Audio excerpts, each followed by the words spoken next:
بہت بڑی طاقت بنیں گے آپ اگر آپ کو سہنا آ گیا اور برداشت کرنا آ گیا. چونکہ جب آپ برداشت کرتے ہیں نا تو اندر میں ایک طاقت پیدا ہوتی ہے.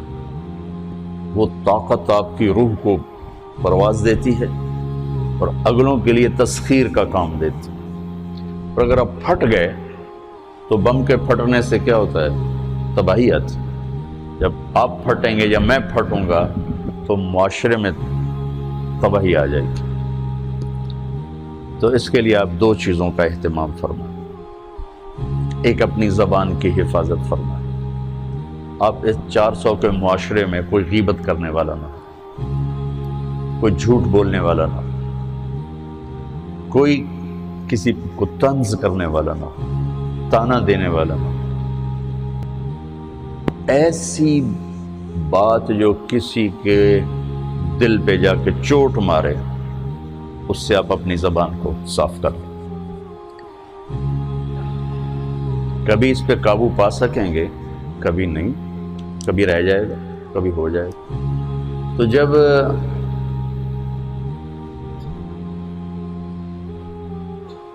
ہاتھ سے نکل جائے بات تو پھر اللہ نے ہمارے لیے توبہ کا دروازہ رکھا ہے. 2 نفل پڑھو، اللہ سے معافی مانگو، جس پر زیادتی اس سے جا کے معافی مانگو. اس سے آپ کی مزاج میں ٹھہراؤ آ جائے گا.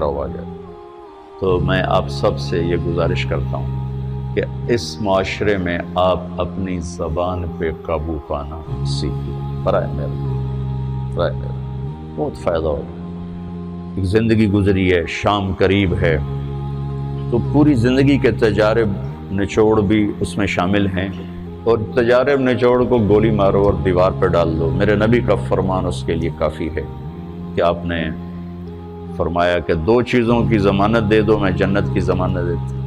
ایک تمہارے جو 2 جبڑوں کے درمیان ہے، ایک تمہاری 2 ٹانگوں کے درمیان ہے، اسے پاک کر لو، میں جنت کا ضامن بن جاتا.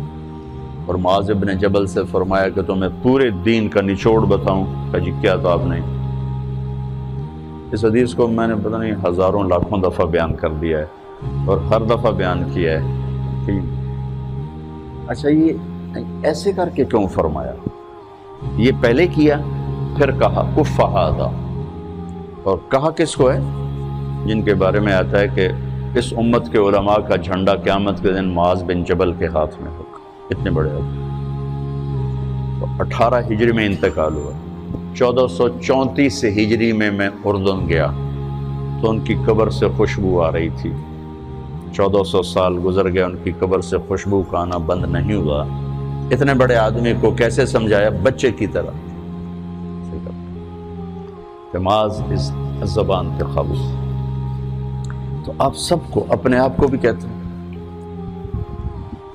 وہ عرب خطیب کہتے ہیں اوصیکم نفسی اولا وایاکم کر کے عام طور پہ خطبہ شروع کرتے ہیں. تو میں بھی اپنے ذات سے شروع کر کے آپ سے یہ عرض کرتا ہوں بچوں کہ اپنی زبان پہ قابو پانا سیکھو. یہاں اس کی مشق کر لو. یہ چھوٹا سا میدان ہے، چھوٹا ایک تالاب میں ہے. آپ تالاب، یہاں سے نکل کر آپ ایک سمندر میں کودیں گے جہاں کہ رشتوں کی فہرست ہوگی، تعلقات کی فہرست ہوگی، ناگواریوں کے خوفناک خاردار کانٹے ہوں گے.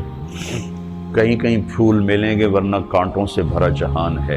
اگر آپ نے یہاں پریکٹس کر لی تو پھر آپ اس میدان میں جا کر انتہائی خوبصورت معاشرے کا فرد بن جائیں گے.